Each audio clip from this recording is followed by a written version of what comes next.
Hello and welcome. My name is Dehalub, and today I will be talking about what I think is coming next for Ogdoadic, or rather, what I hope is coming next.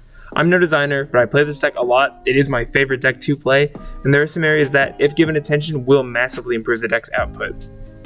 First introduced May 7th, 2021 in Ancient Guardians, Ogdoadic gave us our first viable reptile deck, and it synergized well with much of the old. Its focus on field presence and graveyard made an obvious answer to, what does Snake Rain even want to hit? And allowed for a toolbox strategy both in the main and extra deck.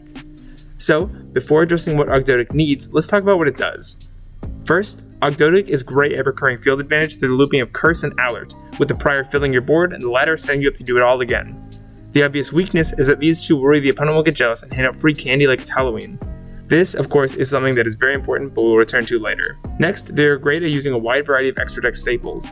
Their levels give them access to the best synchros and Xyz monsters, and their relaxed restraints allow them to link into tons of haymakers. Lastly, the archetype currently functions more like an engine than a deck. At 13 cards for the standard Ogdoadic engine that I personally run, it leaves 27 other slots and a normal 40 for a great normal summons, disruption, and additional boss monster setup. So, as I mentioned just a few seconds ago, the free monster to hand and field Curse and Alert give can undo the advantage they gain for you, and while Aaron and Amnesia punish the opponent for taking these boons, summoning and protecting the royals is rarely worth the effort. Next, they like to summon, like a lot. If Nibiru had a dream job, it would probably be Reptile Exterminator. Ogdoadic doesn't really have an Omni negate, so at almost no point in your turn are you safe from your opponent handing you a shiny rock to replace your precious snakes.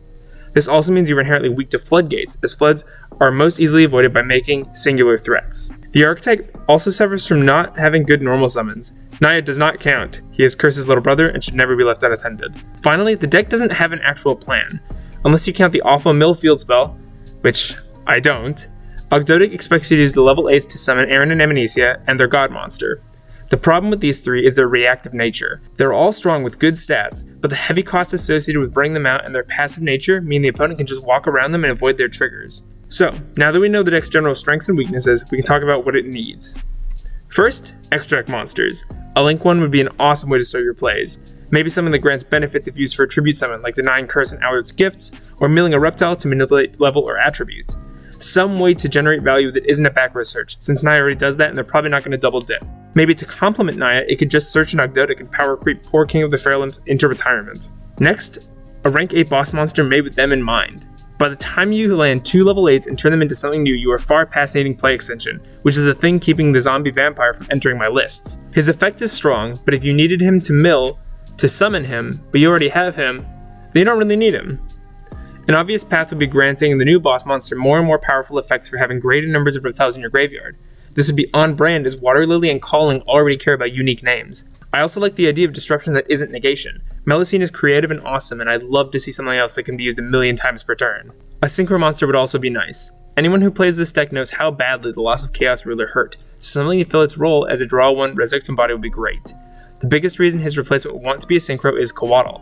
Its inherent special summon meant it hit your combos at the perfect time, allowing it and Curse's little Naya to become the level 8 they were always meant to be. Finally, we'd also want something for the main deck. Obviously, an in-house normal summon would be a slam dunk, as outsourcing the normal summon to other engines just feels weird, so having one would make our engine feel like an archetype. Normal summons have gotten pretty nutty, so if we get one, I have a feeling it will help out a lot more than it did first seem. And on top of it all, we need an additional target for Naya. While Naya claims to search 5 different cards, this is actually a misprint copy, as it only ever searches Water Lily and Serpent Strike. What we could really use is for that turn 1 where you don't need those spell cards for extension, a negation trap like Salad Roar, or some sort of disruption, maybe something akin to Sword Soul Blackout with its additional graveyard banish effect, or even something basic like Offering to the Snake Deity.